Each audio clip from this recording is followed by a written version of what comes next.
Nagtataka ako dito sa ating FB page. Na dating FB page natin, mga master, na nahack. Pinalitan na nila ng pangalan. Eto na siya ngayon. Nung una, puro mga Taiwanese, Chinese ang mga nakalagay.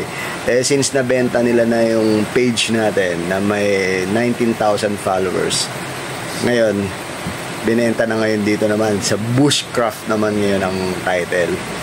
Tapos hindi pa nila pinapalitan yung cover photo tsaka yung profile photo. Alang yan naman to mga to. Ngayon, meron tayong FB page. Ito yung official natin na FB page, mga master. Kaya kung sakasakali na mag-PPM kayo dyan sa nahack na FB page natin, nako, ingat kayo dyan.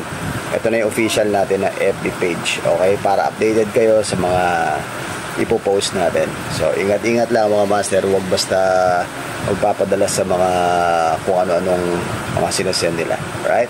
Ingat.